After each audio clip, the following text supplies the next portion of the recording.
Today, I had a thought on some assumptions that are essential for Christianity's existence.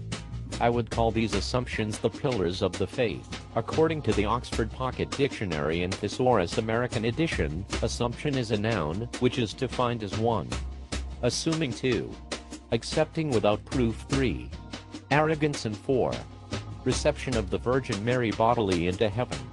I'm using the second definition of accepting without proof. Christianity accept without proof 1.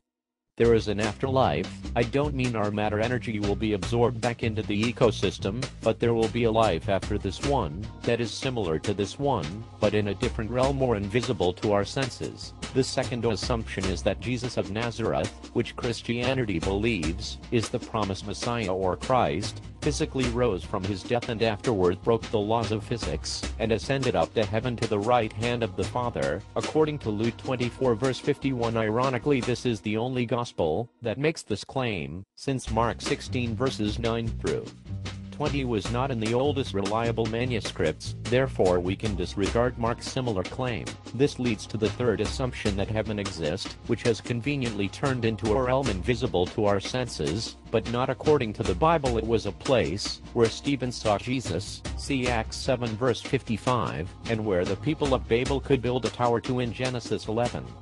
The assumption was it's a place where people could see or reach. If not, why would Yahweh come down and confuse the languages, or Stephen, who was still alive although being stoned, could have not seen it? Lastly, the biggest assumption, which I think is the foundation of Christianity's existence, and therefore upholds it, is there is a God who is involved in human activities, and is personally involved in human affairs. Yet there is no physical evidence, at least today, of a God like Yahweh, the God of the Old Testament. Yahweh did miracles, he stopped time, parted seas, fed and clothed the people of Israel and so forth, yet this don't happen today where everyone could see instantly on worldwide news. Is there a God who is actively involved in human affairs?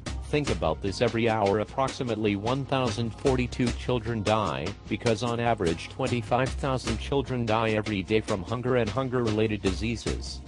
This is not including the 2,700 who died from malaria today, or the hundreds of people who have died from typhoons and mudslides. As a result, if God is actively involved in our lives, I think maybe we would be better off if perhaps he wasn't involved.